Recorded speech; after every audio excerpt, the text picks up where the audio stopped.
Mina olen Sirli Lend Plussmeediast ja oleme ELK vaimulike konverentsil koos Keila koguduse õpetaja Marek Rootsiga. Tere! Tere!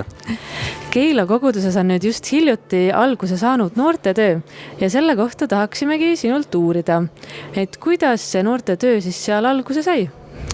Jah, et võib-olla natukene ajalugu, et Keilas nüüd just luterlikus koguduses on tegelikult noored käinud koos ka nüüd enne, ütleme siis nagu seda uut algust, mis on praegu. Aga siis on olnud niisugune, ütleme, auk või nagu vaheaeg ikka üsna mitu aastat, nii et kui mina alustasin 2008 koguduses, siis vaimulikuna õpetajana, siis ei olnud meil noori. Ja noh, meil on neid mõtteid olnud muidugi mitmesuguseid, et võiks olla ja kuidas oleme vaadanud siia ja sinna ja isegi natuke nagu üritanud, aga et siiamaani ei ole see asi nagu vedu võtnud, on ebaõnnestunud. Aga nüüd jah, eelmisel sügisel, et Kadre on meie noortetöö tegija, kes on läbinud ka siis noorte piibli ja missioni kursuse ja ma usun, et sealt sellise hea innustuse saanud. Ja möödunud sügisel ta siis ise võttis ühendust ja ütles, et ta on valmis siis alustama Keilas koguduses noortega. Nii et nii on nii väga lühidalt see algus meil saanud. Ja sina pastorina ei kahelnud, et andsid talle kohe selle innustuse, julgustuse ja ei hakanud mõtlema, et kas ta ikka sobib? Jah, absoluutselt, sest et me ei ole ka siis päris võõrad üksteisel, et teadsime üksteist ja muidugi see, et Kadre oli nüüd läbinud selle piibli ja missioni kursuse, et minu jaoks on see väga oluline, sest ma ise ka õpetan sellel kursusel ja ma tean, et see kursus on usaldusväärne ja see on mu meelest piisav ettevalmistus, et vähemalt niimoodi alustada. Kuidas läheb selle noortetööga? Mida noored teevad? No meil on jah nüüd Kadrega ja noortega siis, kes koos käivad kokku lepitud nii, et 2 korda kuus siis üle nädala 1. ja 3. kolmapäeval õhtul kell 6. Siis on Keila koguduse majas, see on aadressil Paldiski maantee number 2, kus meie koguduse maja asub. Et seal siis käivad noored koos, hetkel on muidugi algus, eks ole, et see noorte ring ei ole ka veel väga suur, kusagil ma arvan, et umbes 5 noort käib koos praegu ja Kadre siis ka nende hulgas. Me Kadrega leppisime ja noortega leppisime nagu selle, et mina nüüd koguduse õpetajana ei hakka igal noorteõhtul istuma, vaid lasen nendel ise otsustada nii nagu nemad siis õigeks peavad ja teevad.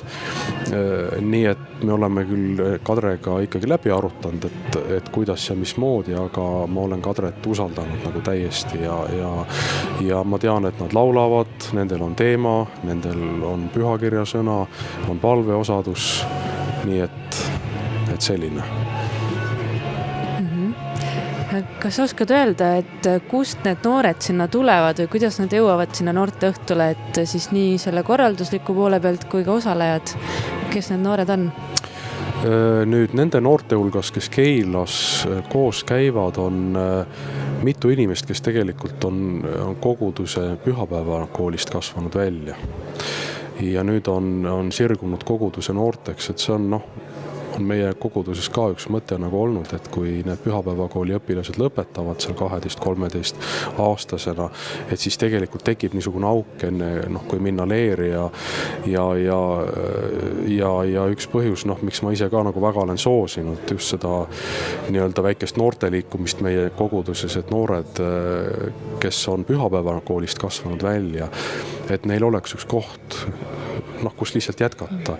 Nii et jah, ma isegi mõtlen praegu on 3 noort või isegi 4 on pühapäevakoolist kasvanud välja ja siis on veel paar noort niimoodi lisaks, et keda siis need teised või ütleme need olemasolevad on lihtsalt endaga kaasa kutsunud. Et selline.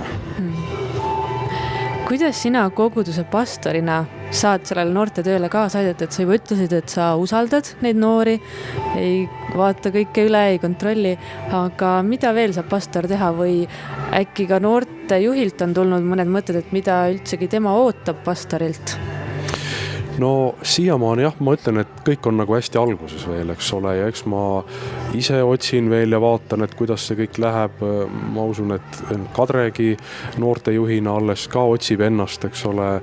Nii et selles mõttes kõik on alles kujunemas, aga noh, ma arvan, et kõigepealt ikkagi see niisugune soosiv suhtumine, et noored on kogudusse oodatud, et me tahame koguduses noori väärtustada ja muidugi eestpalve, et palvetada, et Jumal võiks juhtida noori, võiks anda oma õnnistuse nendele kohtumistele ja noh, siis juba jah, ma ütlen, et meil ei ole veel olnud näiteks ühtegi noorte jumalateenistust, aga et see võiks üks teema olla, et mida üheskoos, et tuua noori siis ütleme siis nagu nähtavamalt koguduse ringi ka näiteks pühapäevasel jumalateenistusel, et seda nüüd ei ole meil olnud, me oleme lihtsalt niivõrd vähe koos käinud, aga sellised mõtted on olemas aga eelkõige ikkagi see suhtumine, et kogudusõpetaja suhtumine on väga oluline. Aga kuidas koguduse elu sellest muutunud on nüüd, et on noored ja noortetöö, et isegi selle väikese aja jooksul äkki mõned asjad? Ma arvan, et praegu on minul kui koguduse õpetajal on võib-olla lihtsalt see nagu teadmine ja mõningatel koguduse liikmetel veel, et niisugune noortering on olemas, on kogunemas, et eks me saame nüüd seda näha alles, et kuidas see siis hakkab mõjutama, aga noh, ma loodan parimat muidugi. Väga tore, aitäh nende vastuste eest ja aitäh, et saime kuulda Keila koguduse noortetööst ja soovime muidugi palju õnnistust ja pikka tulevikku. Aitäh!